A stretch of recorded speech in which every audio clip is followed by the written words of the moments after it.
it's Karina, your virtual health coach. In this video, I'm going to be discussing detoxification, and I'm going to split this video up based on the most common questions that I get about detoxing, cleansing, fasting, etc.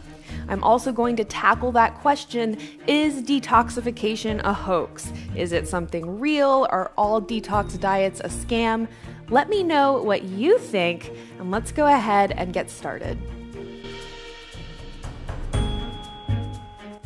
Detoxification is the process whereby our body helps to rid itself of the various toxins that we come into contact with via our diet, environmental toxins, chemical toxins. The list can really go on and on. But the bottom line is that our body certainly does have to detox. And we know that our liver and kidneys are two of the organs primarily responsible for helping to facilitate this process. So when we hear someone say that detoxification is a hoax or a scam, there's a little bit of confusion, I think, in a statement like this. So we know that detoxification is a process that our bodies do. This is a well-accepted fact. And we know that our liver and kidneys are primarily responsible for these detoxification processes. Now, when we hear those words, detoxification is a hoax, it's not necessarily that they're saying that the body's natural process of detoxification isn't real, but that the prevalence of detox diets and cleanses and other products like this are a hoax. So what they're saying is that our liver and kidneys do a perfectly capable job of taking care of detoxification, and there's no need for us to add something to our diet or lifestyle that's going to aid in the process.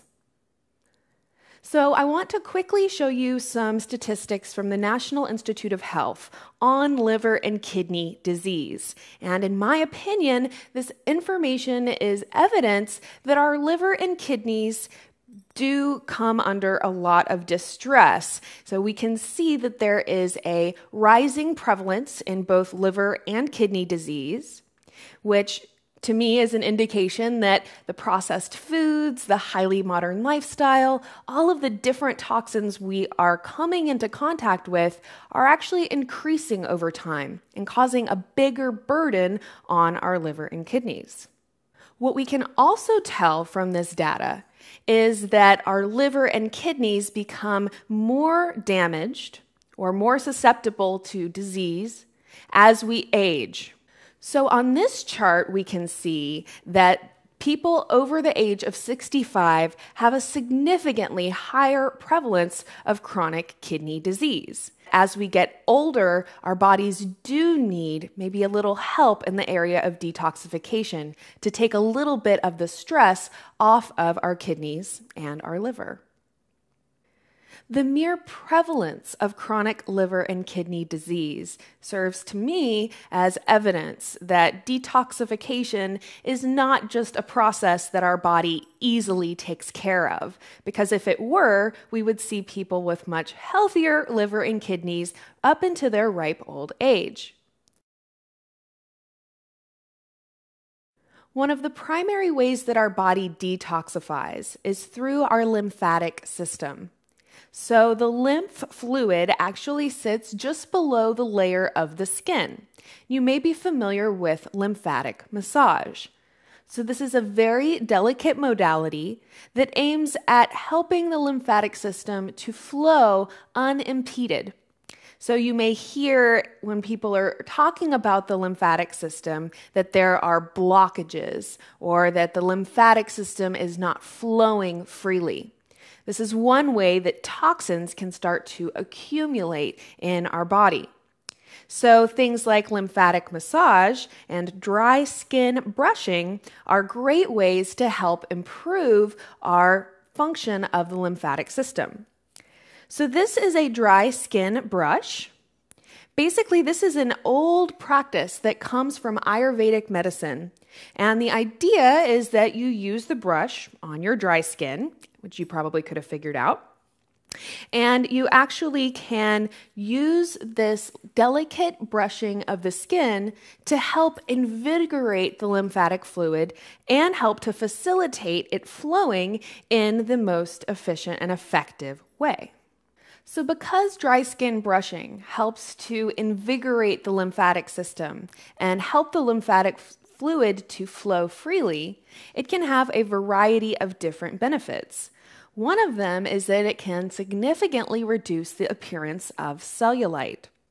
So cellulite occurs when toxins accumulate in fatty tissues. So most commonly we think of cellulite as occurring on our legs, but cellulite can occur virtually anywhere on the body.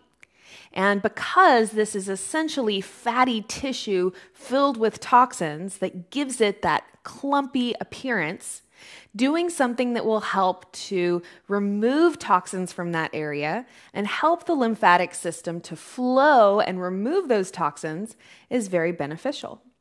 Another thing I love about dry skin brushing is that it feels amazing. So there's actually a little chart you can follow that shows you how and in what direction to brush the skin in order to facilitate that lymphatic system flow.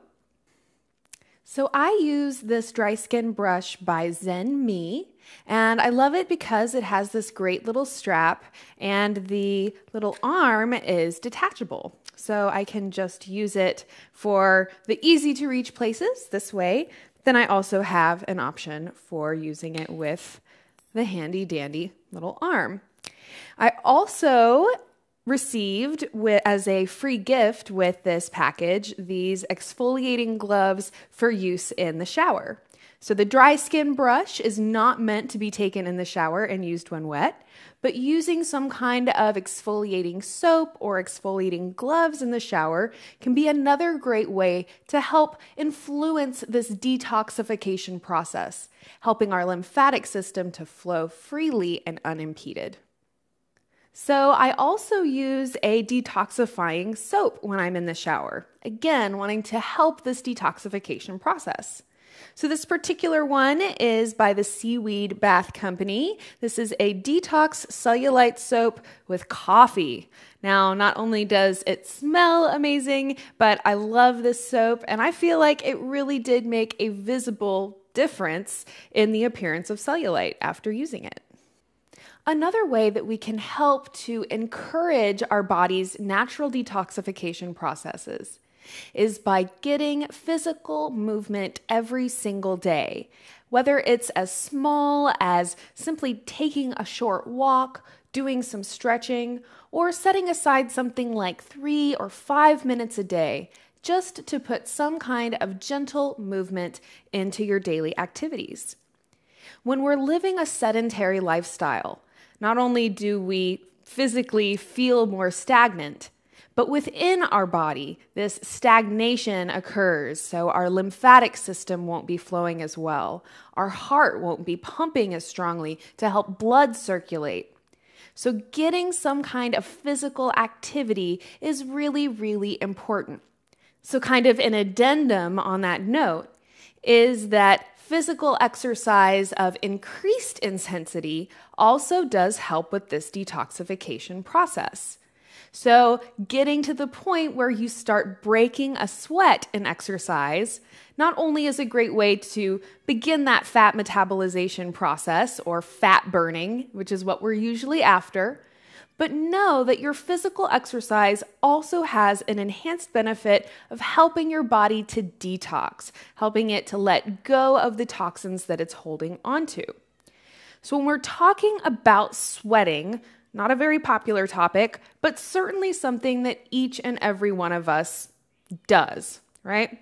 We need to consider what deodorants we're using. Now, most commercial deodorants are going to contain aluminum as the active ingredient, and the aluminum almost serves as a way of clogging those pores and helping to prevent perspiration. So the problem with aluminum as an ingredient in deodorant is kind of twofold. First of all, aluminum in and of itself can be a toxin if it accumulates at too high of a level in your body. Secondarily, we talked about how aluminum kind of serves to clog your pores and basically prevent you from sweating. But unfortunately, sweating is one of the primary ways that our body detoxifies, and that's why sweat doesn't really smell that great. So recognize that by stopping perspiration, by using an antiperspirant, you're actually stopping one of your body's main detoxification processes. So I highly recommend that you consider switching to a natural deodorant that does not contain aluminum. And this is a great example, Love Myself Organics. This is a lavender blend. And if we take a look at the ingredients, we have coconut oil, cocoa butter, arrowroot powder, baking soda, and an essential oil blend.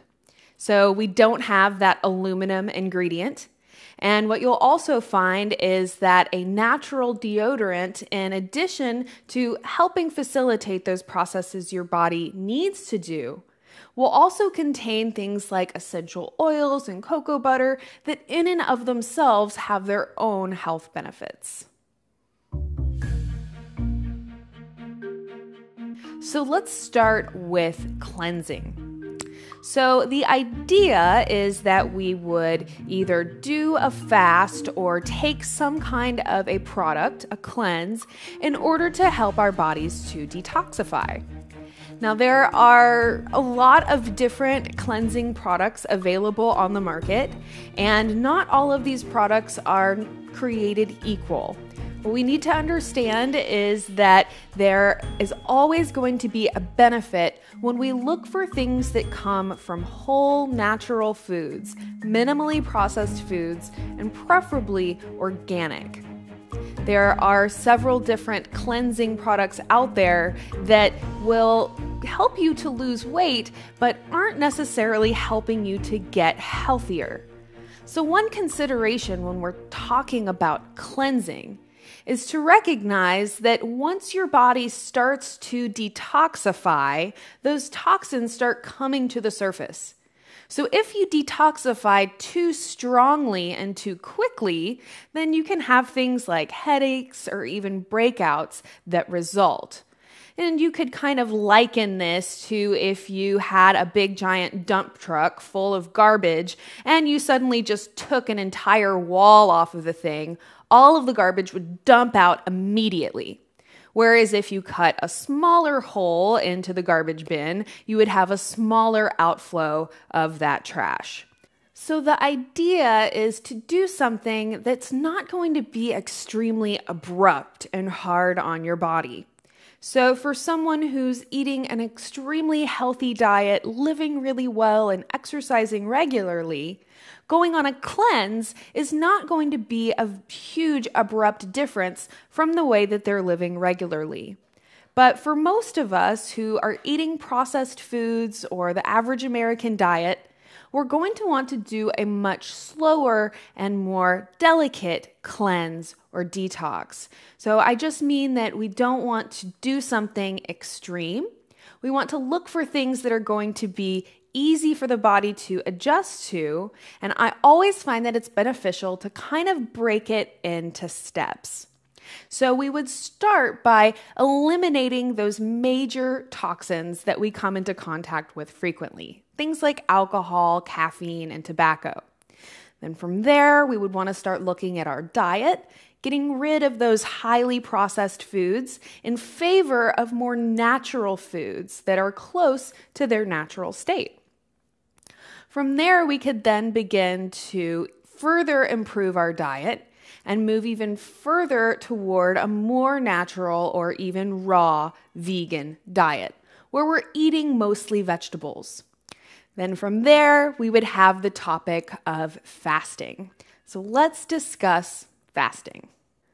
So fasting is when we take a break from eating solid foods. And the idea is that we give our bodies a break from all of the different tasks and processes that go along with eating solid foods. Digestion, managing and regulating our blood sugar, of course, detoxification of any toxins that may have been in the food, etc.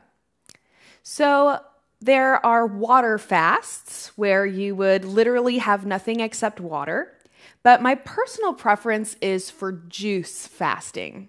So this is where you actually drink a very nutrient-rich juice, usually a green juice, while you're fasting.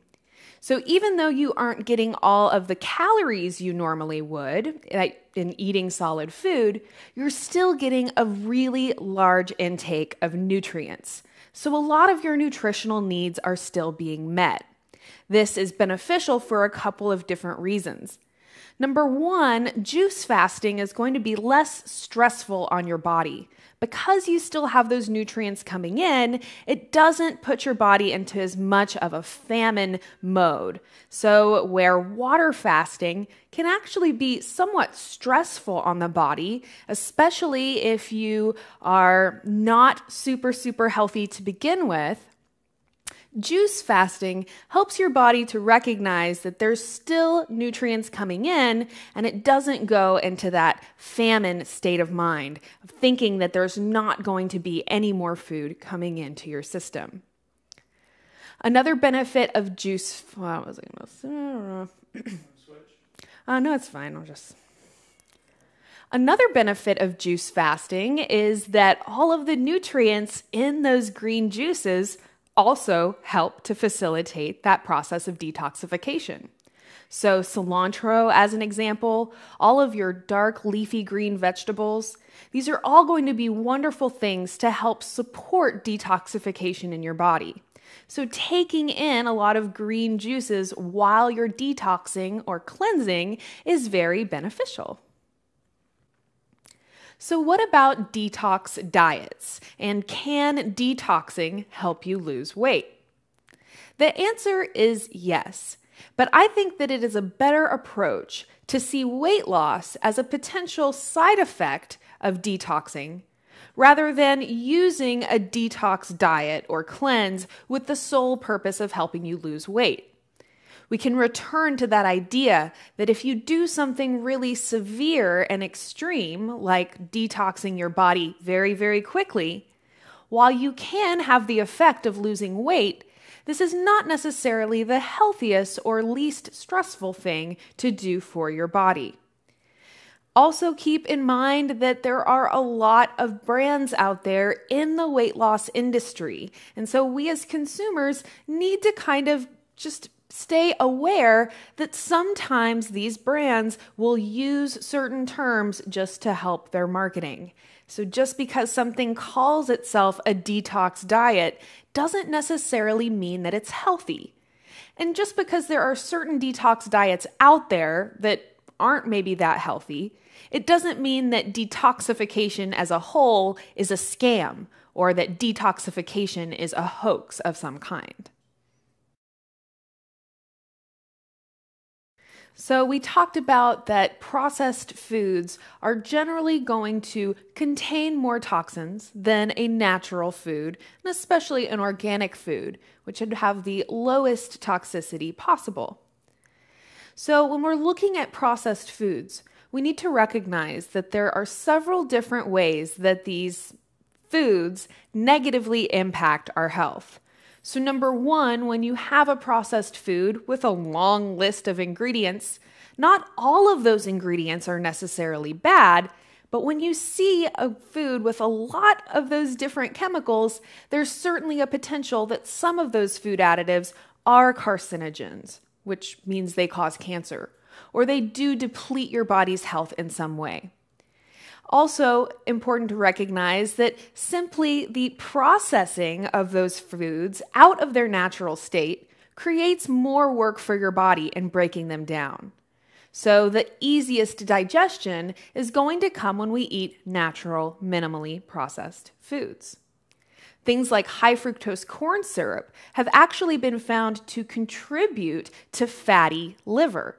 Now, it's weird because we don't think of something that isn't a fat contributing to fatty liver disease. But this is a great example of how a lot of these modern food chemicals directly impact the organs that are necessary for our body to detoxify. So we can talk about some healthy foods that help to support detoxification. So one of the most well-known foods for detoxification is lemon. Now, it's actually because lemon helps those toxins in our bodies to become water soluble. So it literally helps those toxins to flush out of our system. We also get that benefit from limes. So this is why we hear the recommendation to drink lemon water in the morning. And this is something I've been doing for quite a while now. I find it incredibly refreshing. And so in addition to all of the other nutritional benefits that lemon offers, drinking a glass of lemon water every single day, or as often as you'd like, is a great way to help this detoxification process. Another great natural food for detoxing is ginger. So this is an actual ginger root that I have here. So you can easily make your own ginger tea by slicing off a piece of the root and putting it into a pot of boiling water. Lemon and ginger together make a wonderful tea. You can add things like honey to give yourself a little sweetness, but incorporating more ginger and lemon into your diet is a great way to help improve this detoxification process. It's also worth noting that apples are particularly known for being beneficial to our liver, which again is one of the main organs that handles detoxification. So the saying, "an apple a day keeps the doctor away," may actually have more truth in it than we even realized. We can also get a lot of detoxification benefits from different herbs and spices, which is great because that just helps our food taste even better. So earlier on in the video, I mentioned cilantro, and one of my favorite spices and one of the most well-known spices for its health benefits is turmeric. We also can get a lot of benefit from foods that are extremely high in antioxidants. And so that's one of the reasons that turmeric is often considered a good food for detoxification. Along these same lines, we also get a lot of antioxidant activity and help for detoxification from green tea. Now, there's a lot of different green tea products available on the market, and certainly drinking the regular store-bought green tea will still give you benefits. But if you want to supercharge the benefits that you can get from green tea, what you want to look for is matcha. So matcha is the raw, minimally processed form of green tea, and it comes in a powder. So when you are taking in the matcha, you're getting significantly more of those antioxidants than you would when you're just drinking the regular tea, because the tea leaves in a little tea packet have been often dried and in some way processed out of their natural state. So again, we have this theme of looking for foods in as close to their natural state as possible, and matcha is a fantastic example. Thank you so much for watching this video. I do hope that you found it informative, and I look forward to seeing your response and feedback down below in the comment section. You can learn more about me and my health coaching practice at karinarachel.com. I hope you will check out some of these related videos, subscribe to our channel, and I look forward to seeing you again soon. Thank you so much for watching.